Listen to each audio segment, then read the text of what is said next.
Olá, tudo bem? Vamos então dar continuidade à nossa série de vídeos, só que eu quero desde já deixar duas notas. Uma é que eu resolvi fazer uma pequena alteração na ordem dos vídeos e resolvi a questão que eu coloco em relação à esquerda colocar em relação a todos os quadrantes políticos. E a segunda é que você não se esqueça de dar o seu like, partilhar os vídeos nas redes sociais. Se não se inscreveu no canal, se inscreva e não se esqueça de ativar as notificações. Vamos então falar, ao contrário do que eu disse anteriormente, que daria um ponto final na questão dos radicalismo de direita e de esquerda. Eu achei que melhor não. Eu, neste vídeo, vou continuar a falar sobre radicalismo de direita e de esquerda, só que agora na perspectiva dessa pergunta que eu estou a colocar. Será que uma pessoa que defenda a extrema-direita ou a extrema-esquerda, portanto esses dois radicalismos, podem ser corruptas? Há uma coisa que eu quero chamar a atenção. Quando eu coloco essa pergunta, eu não estou a dizer nem que é necessário que elas sejam ou que não sejam, e nem sequer estou a julgar em termos éticos. Não é disso que se trata, porque em termos éticos essa pergunta é uma pergunta evidentemente sem sentido. Toda a gente vai entender que a corrupção é uma coisa negativa, uma coisa má, uma coisa que não é ética, que não é moral. Não é nesse sentido. Eu quando ponho essa questão, é em termos de coerência. Existe uma coerência entre ser-se, neste caso, radical, defender-se um radicalismo e ser-se ao mesmo tempo corrupto? É isso que vamos tentar responder agora neste vídeo. Primeiro, vamos entender o que é que, sem sabendo ou não, as pessoas que defendem o radicalismo estão a defender. Eles estão a defender, basicamente, a ideia de um líder em que esse líder tem poder absoluto sobre toda a população. Posto as coisas dessa forma, se o poder é absoluto, ele é absoluto inclusive em relação ao orçamento, em relação ao dinheiro. Ao líder tudo é permitido. E quando se está a falar de tudo, é mesmo tudo. Logo, a corrupção é inerente. No meu ponto de vista, a corrupção acaba por ser inerente a qualquer tipo de radicalismo. Seja de extrema-direita, seja de extrema-esquerda. Porque, como eu disse, ao líder tudo é permitido. O líder tem poder, inclusivamente, sobre o judicial. O líder, inclusivamente, tem poder para condenar, se necessário, à morte toda e qualquer pessoa que tentem investigar casos de corrupção. Por isso que é muito difícil saber-se se numa ditadura qualquer houve muita ou pouca corrupção.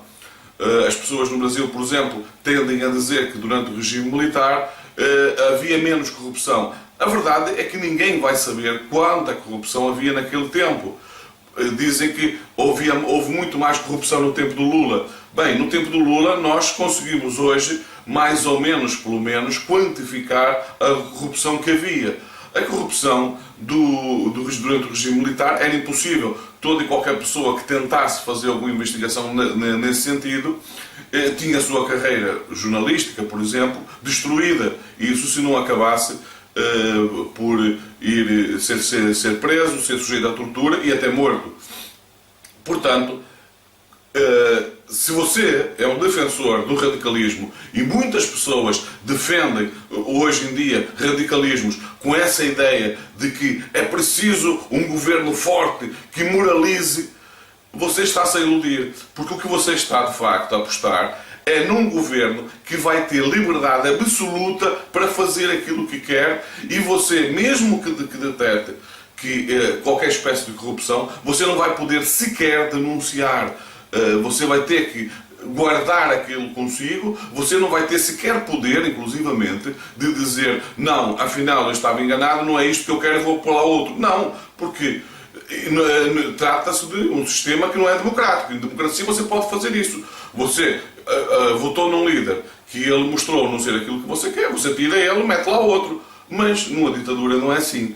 Quer você goste, quer não, você vai ter que aguentar com aquele regime até que ele acabe por cair de qualquer maneira. E para entender melhor isto, eu vou citar outro exemplo. Em Portugal existe um número significativo de pessoas que, inclusivamente, chegou-se a fazer um inquérito de quem era a figura mais importante e ganhou por larga margem o maior ditador deste país, que foi o Salazar. E isso é um bocado estranho, como é que um país que vive numa ditadura e que vive hoje, apesar de todos os problemas, incomparavelmente melhor do que no tempo do Salazar, ainda vê no Salazar essa imagem. E porquê que existe essa imagem de que o Salazar era uma pessoa, digamos assim, impoluta? Porque, basicamente, o que eles dizem, Salazar morreu pobre, deixou os cofres dos Estados cheios de ouro. Acontece que há uma questão que nunca essas pessoas se deram conta. É que Salazar não tinha sequer herdeiros. Portanto, para que ele ia roubar? Qual interesse é que ele tinha em roubar? Se ele, afinal, estando no poder, fazendo aquilo que ele mais gostava, que era de se funcionar como uma espécie de pai da nação, em que toda a gente venerava, em que vivia num palácio, ele não precisava de mais nada. Se ele quisesse viajar ao mundo, que ele só não fez isso porque não era o estilo dele, não era aquilo que lhe agradava, aquilo que dava prazer era ter contacto com a população, é falar para o povo, ter uma espécie de um pai de todo um país. Era disso que ele gostava. Portanto, na perspectiva dele, se ele fosse corrupto, ele iria, de certa medida, estar a roubar a ele próprio. Porquê? Porque os cofres do Estado estavam à disposição dele. E como ele não tinha sequer herdeiros para quem deixar, ele, única e simplesmente, fez aquilo que era lógico. Eu vou usufruir de tudo aquilo que o Estado me proporciona, até que um dia, aquilo que ficar aqui, fica para o país, o meu herdeiro serão os meus filhos. E quem eram os filhos do Salazar, na perspectiva dele, era todo o país. Portanto, nesse aspecto, ele não fazia sentido, no caso dele, ser corrupto. Portanto, fazia todo o sentido, pelo contrário, morrer pobre, como as pessoas dizem, embora isso de morrer pobre é um tanto ou quanto relativo. Em relação ao regime militar, por acaso, a tendência a dizer-se mais ou menos, o regime militar no Brasil a tendência a dizer-se mais ou menos as mesmas coisas em relação aos militares, mas agora eu quero chamar a atenção para a prova de que, de facto, não era assim. Além de, abaixo de Salazar, haver uma série de pessoas, e em relação ao regime militar era exatamente a mesma coisa, havia uma série de... Aliás, muito parecido com o que o Lula fez no Brasil, que é escolher os seus chamados espécies de campeões nacionais, que são um conjunto de pessoas escolhidas pelo Estado para deter o poder económico e, através do poder económico, também subjugar, porque um líder sozinho, isolado, não consegue subjugar uma população inteira. Ele precisa, digamos assim, de níveis de hierarquia, em que há outras pessoas de níveis sucessivamente mais baixos que vão subjugar a população abaixo. Uns a nível nacional, outros a nível regional e outros até a nível local, por exemplo, de uma pequena aldeia. E eu vou-vos dar um exemplo muito rapidamente. Na terra onde meu pai nasceu, na aldeia onde ele nasceu, houve uma família que ficou muito conhecida. Eu não vou dizer exatamente, não vou entrar em pormenor exatamente qual foi o tipo de negócio, mas que é bem conhecida na aldeia pelo seguinte. Tratava-se de uma família em que o chefe de família era um operário fabril e que teve uma ideia brilhante. Foi a Lisboa e conseguiu, junto do Estado, no tempo do Salazar, um direito que hoje em dia seria considerado completamente absurdo, uma espécie de monopólio que lhe permitiu uma ascensão social em que ele passou rapidamente de um operário fabril que ganharia um salário mesmo muito básico para se tornar rapidamente na pessoa mais rica daquela freguesia, daquela aldeia e muito próximo, se não pelo menos um dos mais ricos até de todo o concelho. E o que é que ele deu em troca para isso? Ele deu em troca para aquilo que tem valor em qualquer ditadura, que é funcionar como uma espécie de olhos e ouvidos do Estado. Ele se transformou naquilo que em Portugal se chamava na altura os bufos. Os bufos nada mais era do que pessoas que passavam o tempo todo a ouvir conversas, a participar em conversas, até levar as pessoas a falar sobre os assuntos de forma a funcionar como uma espécie de informante da polícia do Estado, no caso de Portugal era PIDE, e dessa forma, através dessa cultura do medo, iam-se conseguindo controlar a população. Por isso vocês já estão a ver que existe todo esse tipo de corrupção, desde esse tipo de corrupção de um nível extremamente baixo até aquele nível bastante alto, onde grandes poderosos, como houveram em Portugal, que tinham monopólios, como o Terreiro, que era o monopólio do bacalhau, como o Champalimous e tantos outros, que tinham todos exercia esse poder económico sobre a base da pirâmide, e eu quero que vocês tenham sempre presente essa imagem da pirâmide social, em que, no caso das ditaduras de extrema-direita, eles se fixam nessa elite rica, não é? Que funciona dessa forma. Bom, mas e agora em relação à extrema-esquerda?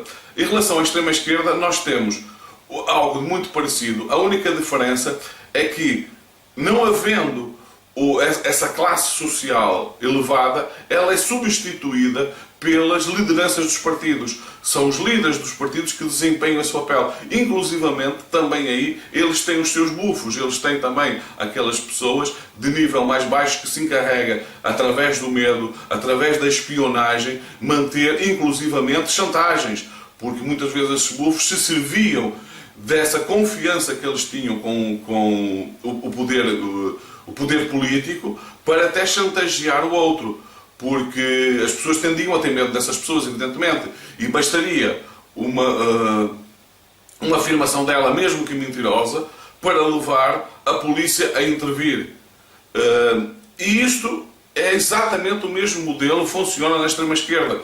Por isso, mais uma vez, o que é que nós temos? Temos dois extremos que têm formas de atuar de tal forma idêntica que em tudo parecem, como eu disse no vídeo anterior, irmãos gêmeos que se odeiam, mas basicamente são gêmeos siameses, eles funcionam da mesma forma. Então, a resposta a essa questão é se quem defende radicalismo pode ser corrupto. Quem defende, na sua grande maioria, até não é corrupta. Aquelas pessoas que manipulam essas massas, essas sim, eu não tenho a menor dúvida em dizer que essas sim são corruptas. Porquê? Porque elas têm consciência do tipo de regime que é, elas sabem exatamente o que estão a defender, elas têm consciência que esses regimes são corruptos. Portanto, é mais do que natural que elas também sejam. Agora, a grande massa que apoia esses grupos não tem consciência disso. Eles acreditam que, de facto, ao apoiar aqueles regimes, estão a apoiar exatamente o contrário. Um regime que, através da moral, através da força mesmo, eles impõem uma ética. E não é nada disso que se passa. Não é nada disso. Nos regimes, a corrupção, é isso que eu quero que vocês tenham bem presentes.